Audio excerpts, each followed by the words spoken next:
Good morning. आज मस्त असा टॉपिक घेऊन आले छानसा.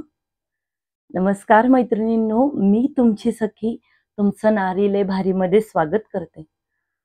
आज असंच छोटासा पण खूप म्हणायला लागणारा असा टॉपिक, जे आपण काहीतरी चांगलं काम करायला लागलो किंवा आपलं काहीतरी चांगलं होत असेल ना, तर ते जळणारे लोक असतात की नाही त्यांच्यावर.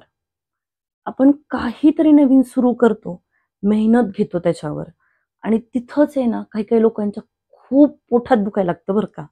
आणि त्यातल्या त्यात जास्त जळणारे कोण असतात माहिती आहे? बायका. हो, बायका. आणि त्यात आपल्या जवळच्याच असतात बरं का. आणि हे तुम्हालाही माहिती आहे आणि मलाही माहिती आहे. आता मी गावच्या ठिकाणी राहते, म्हणून तिथं आसपास आपलं म्हणजे नाही का आपल्याला वाटतं आपल्याशी सगळ्यांचं बॉन्डिंग आहे. आपण खूप छान हसून खेळून राहतो. म्हणजे त्यांना आपल्याशी काही प्रॉब्लेम नाही असं काही नसतं बरं का. आपल्या पाठीमागं बोलणारे, आपल्या प्रगतीवर जळणारे भरपूर असतात. 10 मधल्या 2 बायका असतात म्हणजे असतात हे नक्कीच. आता हे जळणारे लोक कसे ओळखायचे? तर अजिबात अवघड नाही बरं का.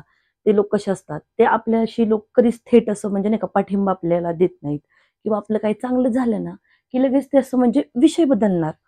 पचत नाही ना आपलं कौतुक म्हणून विषय बदलतात. दुसऱ्यांना आपल्याबद्दल सांगत फिरणार, "अगं त्याच्यात काय विशेष? मी पण करू शकते." मग करू शकते तर करा ना. आपल्या छोट्या चुका मोठ्या करून दाखवत फिरणार, म्हणजे आपल्या पाठीमागे.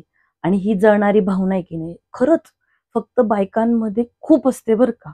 मग बायकांमध्येच असते. ते एक सगळ्या बायका एकमेकींवर जळतात, असंही काही नसतं. काही-काही बायका खरंच खूप चांगल्या असतात. त्या आपल्याला वेळोवेळी मदतही करतात, आपल्याला सांगतही असतात कसं काय करायचं काय ते. म्हणजे मी अनुभव घेतलाय ना, मी त्याच्यातनंच सांगते. आणि बायकाच बायकांच्या विरोधात असतात, हा पण एक अनुभव घेतलाय. कसं असतं, एक बाई आहे ना, दुसऱ्या बाईला यशस्वी झालेली म्हणजे पाहूच शकत नाही.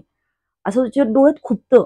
जसं की मग तिने काही व्यवसाय सुरू केला समजा नवीन काही, तर त्या दुसऱ्या बाईला काय वाटतं बाबा, की हिला यश मिळूच नाही.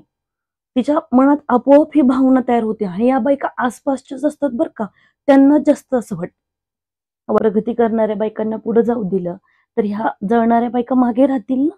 मग मग कसं चालेल? काही बायका तर आहे ना, खरंच खूप विचित्र.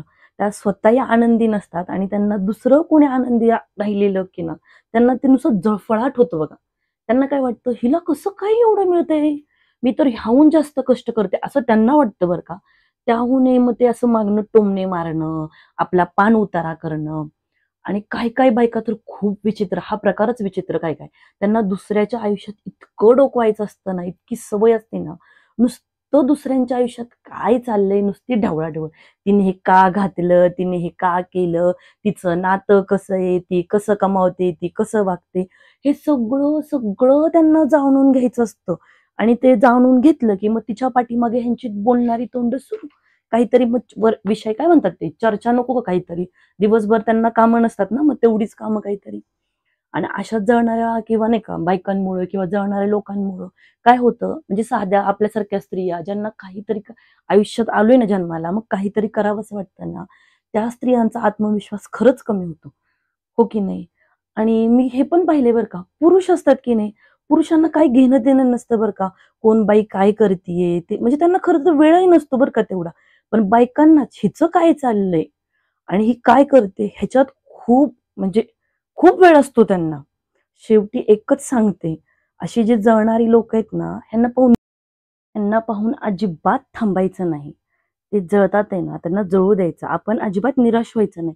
उलट ते जळतात की नाही, त्यांचं जळण्याचं आपण त्यांचं इंधन बनवायचं त्यांच्या जळाला आणि आपण अजून यशस्वी व्हायचं, अजून पुढे जात राहायचं. ते ते जळतच